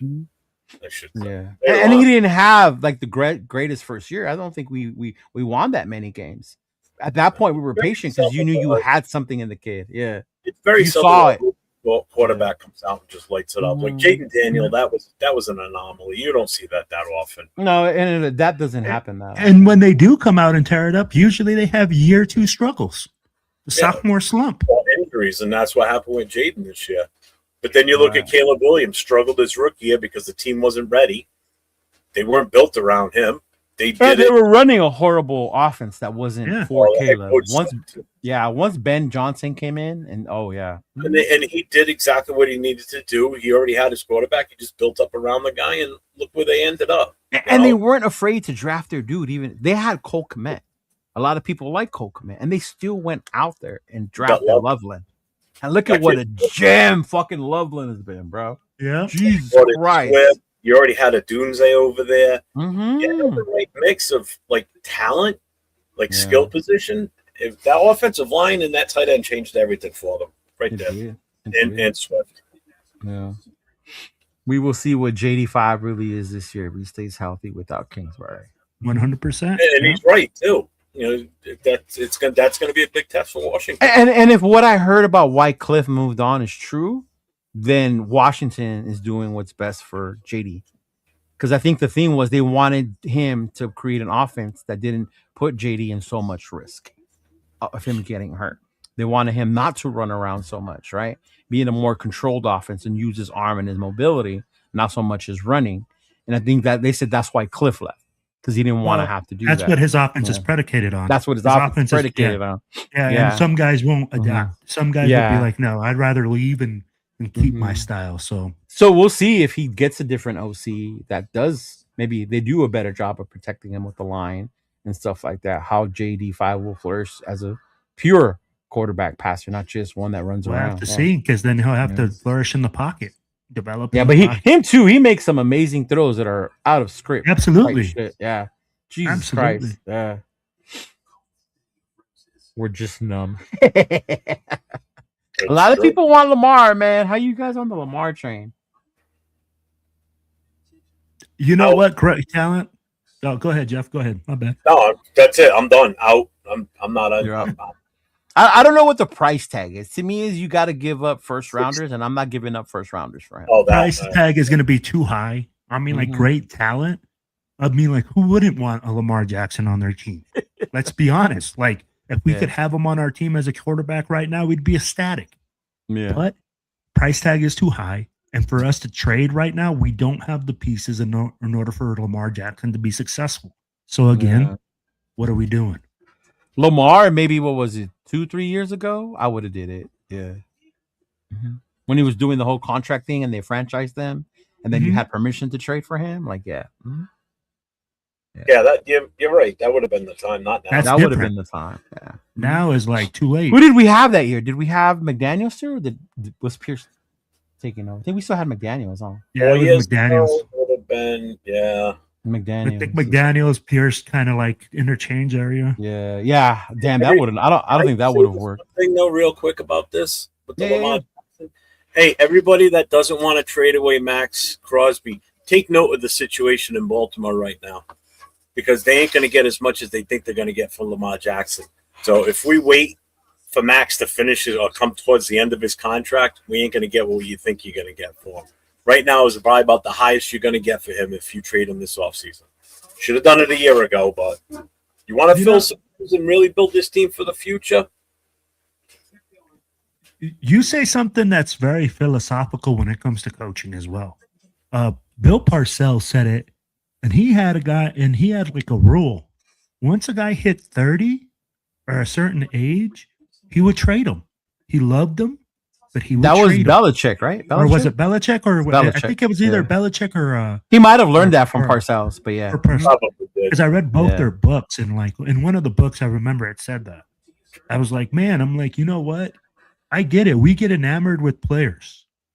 We get enamored with everything, but you have to get the value for that player, and you have to do it at the right time to maximize the value for your team.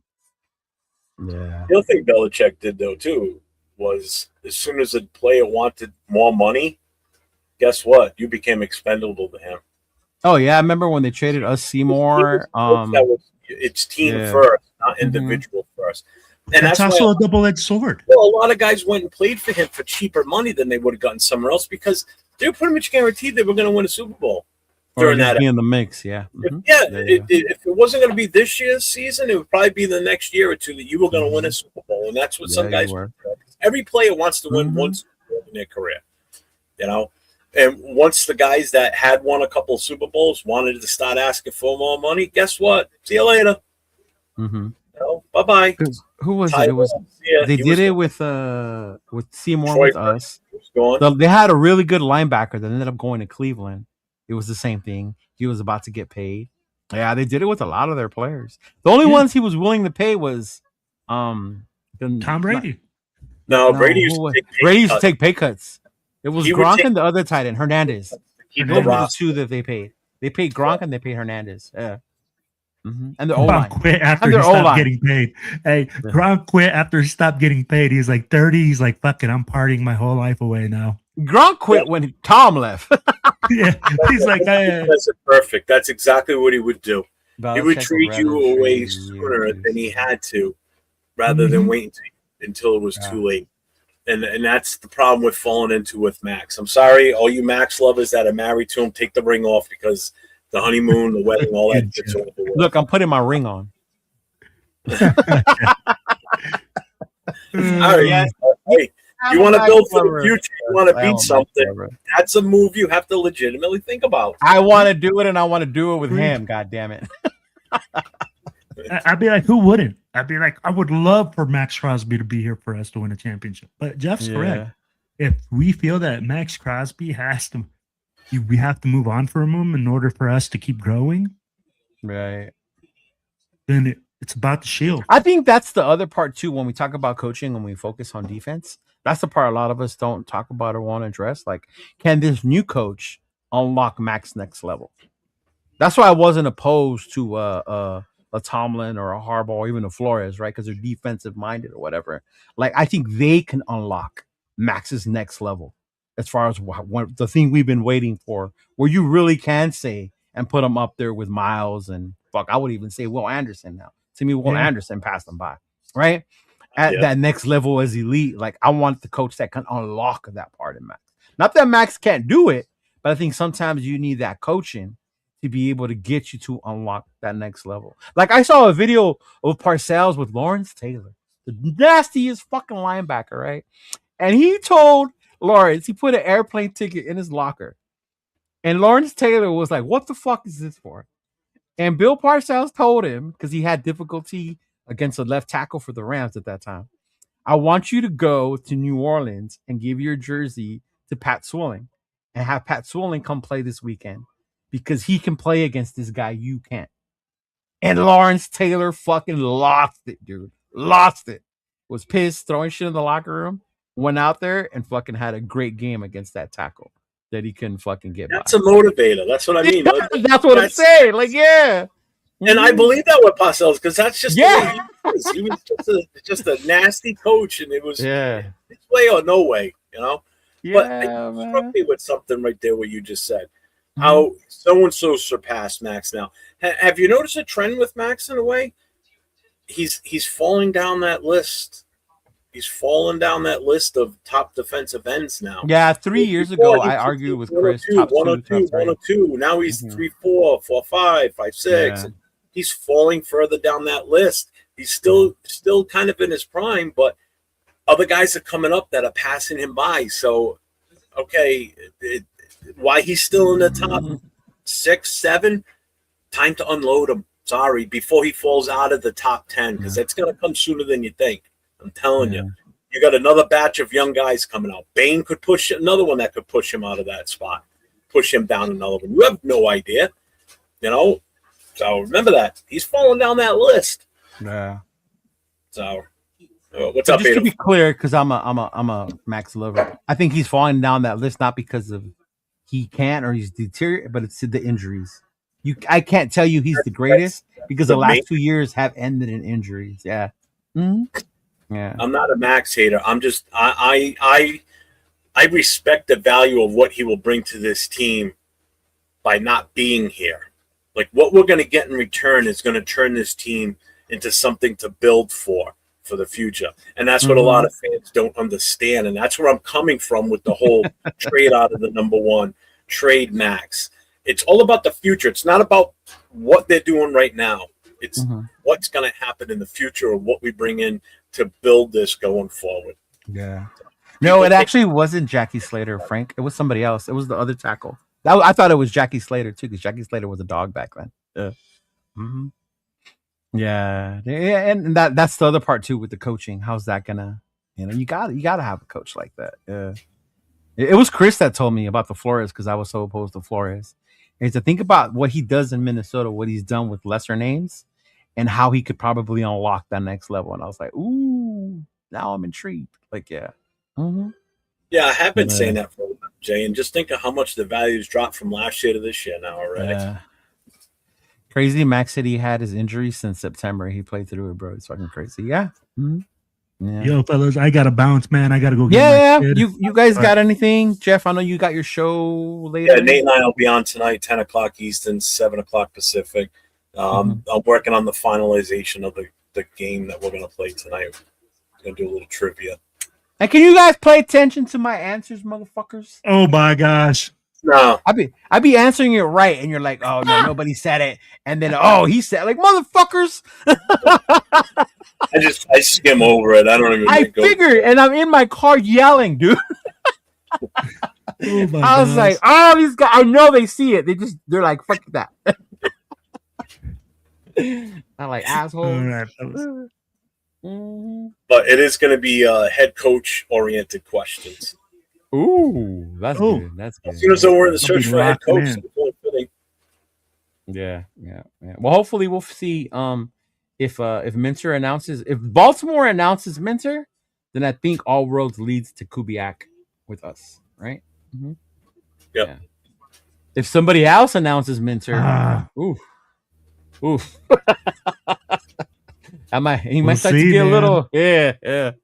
All right, y'all. Take it easy, man. Thank you all in the chat. Appreciate you guys for tuning in. We'll see y'all next week again. Appreciate y'all. Dog. Y'all have a good rest of your day. Sir. Peace out. Peace.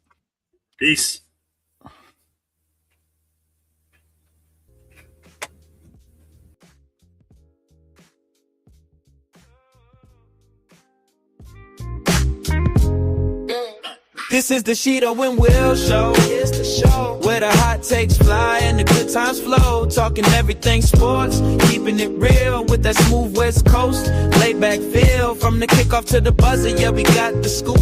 Just chilling with the fellas. Welcome to the group. Cheeto and Will.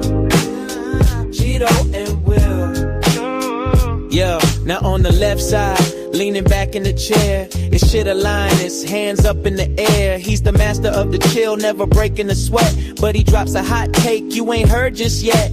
Informative views, yeah, the man knows the facts. Analyzing every play, covering the tracks. He might say something wild, catch you by surprise, but he says it with a smile. And that look in his eyes, cooler than the AC, smoother than the beat. Cheeto brings the flavor that makes the show complete. Pass the mic to the right, yeah, you know the deal. Make some noise for the homie Raider Will. You know he's got the passion, wearing it on his sleeve. Coach's insight, making you believe he sees the X's and O's, breaking down the scheme, but he's cracking jokes, living out the dream. Funny personality and reaching with the chat. Tell him your opinion, he'll tell you where it's at.